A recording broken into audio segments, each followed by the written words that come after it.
The movie starts off with a troubled teen named Rachel Roth, reeling from the brutal murder of her mother, Melissa, by a mysterious assailant. Struggling with telekinetic powers she can't control, Rachel flees her hometown in search of safety. Meanwhile, in Detroit, we meet Dick Grayson, a police detective with a secret life as the vigilante Robin, fighting crime on his own terms. Rachel's path crosses with Dick's when she's picked up by the police and recognizes him from recurring nightmares. Desperate, she pleads for his help. Skeptical at first, Dick soon realizes Rachel's story is real, but before he can act, she's drugged and abducted by sinister forces. Across the globe in Vienna, Austria, Corey Anders wakes up in the middle of a car wreck, her memory wiped clean. Following cryptic clues, she tracks down Konstantin Kovar, a gangster she apparently betrayed in her quest for a girl Rachel. When Kovar turns on her, Corey unleashes a fiery power that obliterates him and everyone else in the room, hinting at her otherworldly origins. Back with Rachel, things take a darker turn when she's captured by her mother's killer and set to be ritually slain. Just when hope seems lost, Rachel's inner darkness erupts, manifesting as a powerful, terrifying force that destroys her captor. Dick arrives just in time to save her, taking her under his wing as they escape into the unknown. Meanwhile, in Covington, Ohio, a green tiger prowls through an electronics store late at night. But this is no ordinary tiger. It morphs into a green-haired boy clutching a stolen video game, teasing a connection to the larger story yet to unfold. After calling in a favor from Alfred Pennyworth, Dick takes Rachel to the home of Hank Hall and Dawn Granger, vigilantes known as Hawk and Dove. These two were part of Dick's past, and although they're now in a committed relationship, Rachel picks up on the unresolved tension between Dick and Dawn, sensing there's more to their history. The air thickens with unspoken feelings, and when Hank grows jealous, a confrontation sparks between him and Dick. But before things escalate too far, Rachel's darker side makes its presence known, manifesting with destructive force to intervene. Meanwhile, the nuclear family, an eerie group of dangerous individuals, has been activated to capture Rachel, and they start by tormenting Dick's new partner, Detective Amy Rohrbach, in an attempt to track him down. In a brutal turn of events, Hawk and Dove, along with Robin, take down an arms dealer, but Dick's brutal methods cause friction with the team.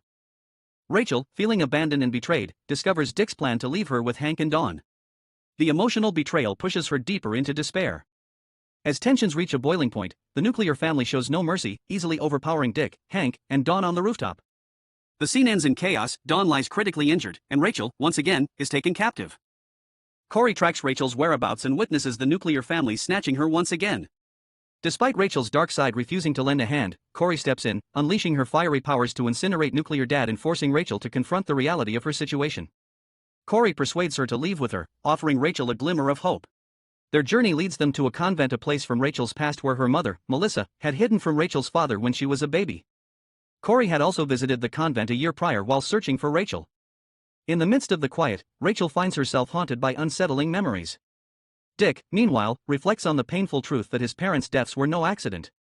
He was taken in by billionaire Bruce Wayne, who offered him a new path to cope with his pain, one far removed from the world of crime fighting. In a brief but significant moment, Rachel meets Garfield Logan, and their encounter leaves an impression. But just as the tension between them builds, Dick arrives, and Rachel's dark self manifests once again. In a desperate attempt to protect her, Dick and Corey take her back to the convent, unaware that the nuns there have a dark secret. They lock Rachel in the basement, hiding the truth of her origins. Corey uncovers more pieces of the puzzle. Before losing her memory, she had been researching apocalyptic prophecies, ones that spoke of the coming of a raven, a harbinger of doom. As Rachel's dark self continues to torment her, the tension reaches a boiling point, causing an explosion that allows Rachel to break free from her confines, but not without leaving chaos in her wake. In a flashback, a mysterious man, fully costumed, approaches a dying Gar and injects him with something that saves his life, though the details remain shrouded in mystery. Back in the present, Rachel finds herself running through the woods, desperate to escape, and stumbles upon Gar in his tiger form. After a tense encounter with hunters, Gar leads her to his home, a safe haven where she meets Cliff Steele, Larry Traynor, and Rita Farr, members of a strange but kind-hearted group. Dr. Niles Calder, their leader, is initially furious with Gar for bringing a stranger into their home, but softens after apologizing for his harshness. Though Niles is initially focused on Rachel as an object of study, having just saved the life of Shailene Lau, he begins to show interest in her as a subject for his tests. Reluctantly, Rachel agrees to be examined but soon demands to be released from the restraints on the table. Niles refuses, escalating the tension. When Gar tries to intervene, Niles shoots him with a tranquilizer dart. In response, Rachel's dark self emerges with explosive fury, attacking Niles in a fit of rage. Meanwhile, Dick and Corey arrive at the convent, only to find it destroyed. They track Rachel to the Calder house, where Dick, with calm reassurance, promises to protect her. With tensions momentarily settled, Dick, Rachel, and Corey prepare to leave, with Gar deciding to join them. Cliff, encouraging Gar to follow his own path, gives him a sense of purpose beyond the confines of the house. The next day, Dr. Calder, back in his wheelchair, sits by the window, silently reflecting on the events that transpired, and the uncertain future ahead. Dick formally solidifies the alliance with Corey, Gar, and Rachel, and together, they begin to showcase their unique abilities. Rachel and Gar form a powerful connection, while Dick and Corey's relationship takes a more intimate turn as they share a night together. Meanwhile, Dr. Adamson, ever relentless in his pursuit of Rachel, sends a new nuclear stepdad to the family to reignite the hunt. The nuclear family soon arrives, and a fierce battle ensues. However, united, Dick, Corey, Gar, and Rachel manage to overpower them. In the heat of the fight, Dick reveals his true identity to the group. He is Robin, and the truth of his past is now out in the open. The victory is short-lived as Dick visits Adamson, only to witness the horrifying moment when Adamson remotely detonates the nuclear family, wiping them out with a cold, calculated action. As if things couldn't get worse, a strike team is sent to eliminate Dick once and for all. Just as the team closes in, a new Robin appears, a mysterious figure, and saves Dick from certain death. Dick and Jason Todd, the new Robin, transport Dr. Adamson to one of Bruce's safe houses in Chicago, hoping to get some answers. Soon, Corey, Rachel, and Gar join them, all with their own concerns. As Dick investigates his past, he discovers that Bruce implanted a tracker in his arm at some point, a secret he wasn't aware of. Using his scalpel, Dick removes the device, cutting off the lingering connection to Bruce's surveillance. Jason shares troubling news: someone is methodically killing everyone connected to Dick's parents from the circus. Realizing the danger is far from over, Dick sets out to find Clayton Williams, the last surviving performer and the next target. They reach Clayton, but before they can act, he is abducted by Nick Zuko, the son of Tony Zuko, the mobster responsible for the Graysons' deaths. Nick, consumed by vengeance, blames Dick for the murder of his own family by the Maronis, and the disfigurement he suffered in the aftermath. As the situation escalates, Jason helps Dick track down and confront Nick. However, when Dick witnesses Jason's extreme actions attacking local police officers in a brutal outburst, he begins to question the methods of his new partner. The violence unsettles him, and he struggles with the line between justice and unnecessary cruelty. Meanwhile, Adamson, now captive, insists he will only speak to Rachel. His cryptic behavior adds another layer of tension, as Corey watches, wondering what secrets Adamson holds and why Rachel is the key to unraveling everything. In a shocking turn, Adamson slashes his own throat, forcing Rachel to use her empathic powers to heal him. Once revived, Adamson chillingly reveals that Rachel has the power to purify the world, a prophecy that weighs heavily on her. He tells them about Angela Azarath, Rachel's birth mother, who is being held captive at an abandoned asylum. Desperate to find answers, the group heads to the asylum, only to be captured upon arrival. Dick, Corey, and Gar are subjected to grueling and torturous examinations, while Adamson taunts them with the promise of ending their suffering if Rachel can call to her father. But Rachel, overwhelmed with anger and the realization of her own strength, chooses a different path. She ends Adamson's life, killing him with cold precision. Rachel finally finds Angela, the woman she believes is her birth mother. To prove her identity, Rachel shows her the birthmark, confirming their bloodline. With Angela in tow, Rachel frees the others from captivity, but Gar is deeply shaken by the trauma of having killed an asylum doctor during their escape. In the aftermath, the group makes their escape, but Corey, in a fiery display of power, burns the asylum down, leaving no trace of their torment. Meanwhile, Dick, burdened by the weight of his past and the darkness that has followed him, takes a final step. He burns his Robin suit, signaling the end of that chapter of his life. As Rachel, Corey, and Gar make their way to the house Angela owns in Ohio, traveling by train, Dick sets off on his own to reconnect with an old friend, Donna Troy. Tensions rise when the FBI intercepts the train, searching for Corey. In a moment of desperate action, Corey unleashes her power, causing an entire train car to explode, allowing the group to escape unscathed.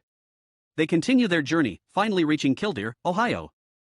While the others make their way to the safety of Angela's house, Rachel uses her empathic abilities to delve into Corey's memories, trying to unlock the truth behind her past.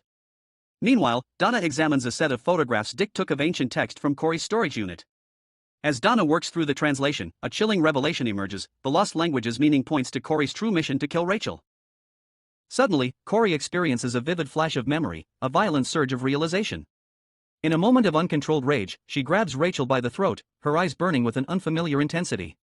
The weight of Corey's past, and the mission she's unknowingly been set on, threatens to tear the group apart as they struggle to understand the truth of Corey's origins. While Don remains in a coma, Hank grapples with painful memories from his past. He recalls his childhood, where he was manipulated and sexually abused by his football coach, Vincent, who also threatened to molest Hank's younger brother, Don. The trauma left deep scars, shaping Hank's path toward justice. In college, Hank and Don become vigilantes, adopting the personas of Hawk and Dove to punish sex offenders and seek revenge for the pain caused to them. As Hank relives his past, Dawn, unconscious, drifts into her own memories. She recalls her life as a ballerina, the moment she last saw her mother, and the painful argument they had over her returning to an abusive ex. The tragic accident that took her mother and Dawn's lives deeply affected her, and it was through grief counseling that she and Hank came to know each other. Dawn eventually discovers Hank's history as Hawk, and he opens up about the abuse he endured.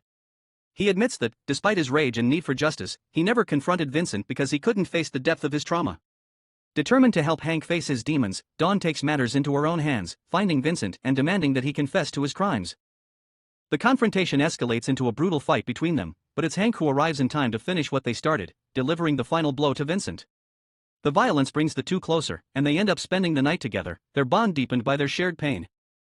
In the present, Dawn wakes from her coma, shaken but determined. She tells Hank that they need to find Jason Todd and help Rachel, recognizing that their mission is far from over. The urgency of their situation drives them forward, as they realize the stakes are higher than ever. Donna and Dick arrive at the house in Kildare just in time to stop Corey from killing Rachel. After the confrontation, Corey is revived, her remorse clear, but she's still confused about the dark memory that pushed her to attack. Feeling the need for answers, Corey leaves on her own to investigate a vision of an abandoned warehouse. Donna and Dick follow her at a distance, unsure of what to expect but determined to help her through her turmoil.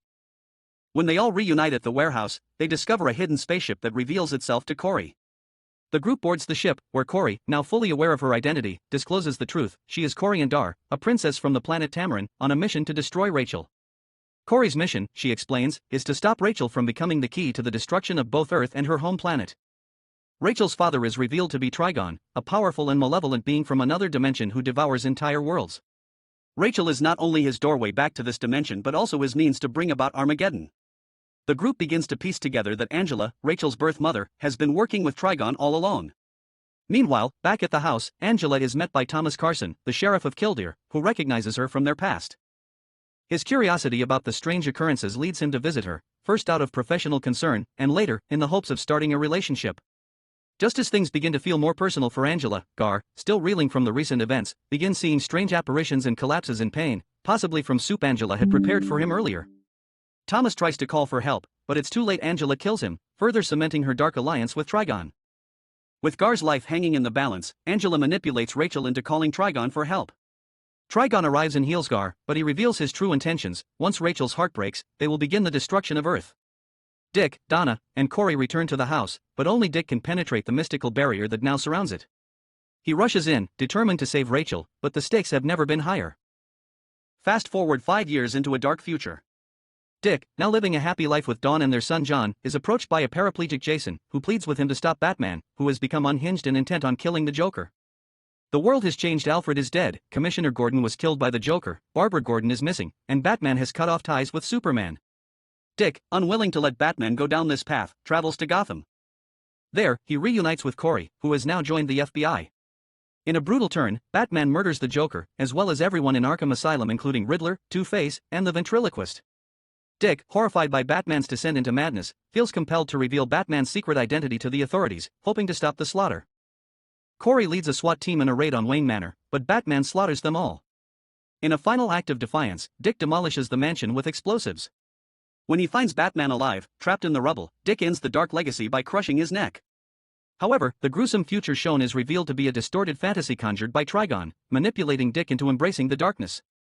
In the present, Rachel witnesses the horrifying reality of Dick enslaved by Trigon's power, fully under his control. The post-credit scene cuts to a Project Cadmus facility in Metropolis, where a mysterious figure, designated Subject 13 and marked with a Superman logo tattoo, escapes containment. The figure frees a Labrador retriever, whose eyes glow red, setting the stage for yet another looming threat.